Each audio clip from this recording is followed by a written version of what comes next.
नाग पंचमी की कथा। प्राचीन समय में एक राज्य में सेठ रहा करता था जिसके 7 बेटे थे। सेठ के 7 बेटों की शादी हो चुकी थी।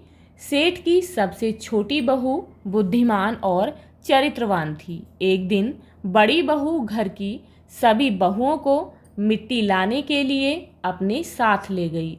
मिट्टी खोदते समय बड़ी बहू को एक सांप दिखा जिसको वो खुरपी से मारने लगी। तभी छोटी बहू ने उसे रोक दिया और कहा कि इस सांप का कोई पाप नहीं है। सांप के पास जाकर छोटी बहू बोली कि तुम यहीं रुको, हम थोड़ी देर में वापस आते हैं। ऐसा बोलने के बाद सभी बहुएं घर वापस आ गईं। काम में व्यस्त होकर छोटी बहू सांप को किया वादा भूल गई। इसी बीच सांप उसका इंतजार करता रहा। दूसरे दिन जब छोटी बहू को सांप से किया वादा याद आया तब वो भागी भागी सांप के पास गई। सांप के पास जाकर उसने उससे क्षमा मांगी और कहा कि भैया, मैं काम में व्यस्त होकर अपना वादा भूल गई थी। सांप ने कहा कि तुमने मुझे अपना भाई माना है, इसीलिए मैं तुम्हें जाने दे रहा हूँ, वरना कोई और होता तो मैं उसे डस लेता। इसके साथ सांप ने कहा कि तुमने मुझे भाई बोला है तो आज से मैं तुम्हारा भाई हूँ। तुम्हें जो मांगना है वो मांग लो। तभी छोटी बहू ने कहा कि मेरा कोई भाई नहीं है, आज से आप मेरे भाई हैं। कुछ दिन बाद मनुष्य का रूप धारण करके सांप अपनी बहन को लेने आया। उस पर विश्वास करके घर वालों ने छोटी बहू को जाने दिया। सांप छोटी बहू को अपने घर ले गया जहां सांप का परिवार रहता था। सांप के घर में इतना सारा धन देखकर बहू हैरान हो गई। एक दिन सांप की माँ ने छोटी बहू को कहा कि अपने भाई को ठंडा दूध पिला देना, मगर छोटी बहू यह बात भूल गई और उसने सांप को गर्म दूध पिला दिया, जिसकी वजह से सांप का मुंह जल गया। सांप की माँ बहुत गुस्से में थी, मगर सांप ने उसे समझाया। थोड़ी देर बाद सांप ने कहा कि अब बहन का घर जाने का समय आ गया है। घर से विदा करते समय सांप के परिवार ने छोटी बहू को सोना, चांदी, हीरे, मोती, कपड़े और गहनों से भर दिया।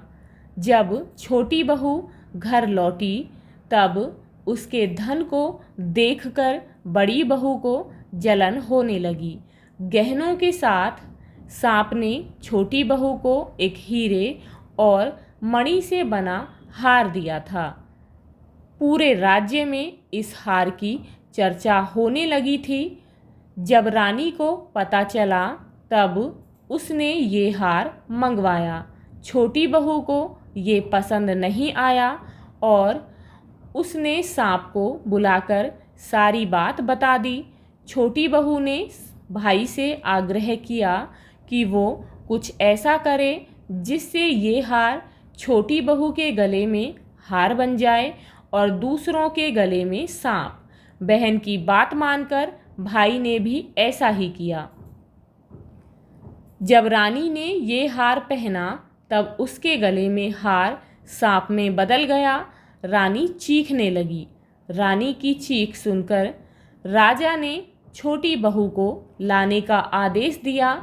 जब छोटी बहू राजा और रानी के पास आई तब उसने बताया कि यह हार उसके गले में हार और दूसरे के गले में सांप बन जाता है।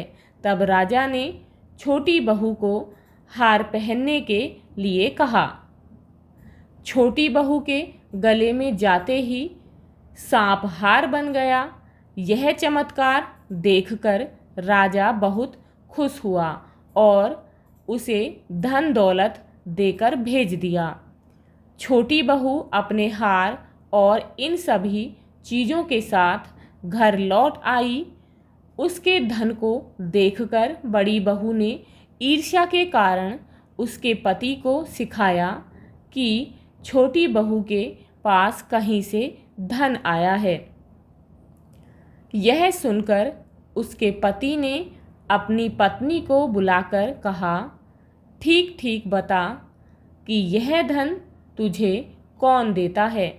तब वह सांप को याद करने लगी। तब उसी समय सांप ने प्रकट होकर कहा, यदि मेरी धर्म बहन के आचरण पर संदेह प्रकट करेगा तो मैं उसे खा लूँगा। यह सुनकर छोटी बहू का पति बहुत प्रसन्न हुआ और उसने सर्प देवता का बड़ा सत्कार किया। उसी दिन से नागपंचमी का त्योहार मनाया जाता है और स्त्रियां सांप को भाई मानकर उसकी पूजा करती हैं। Thank you.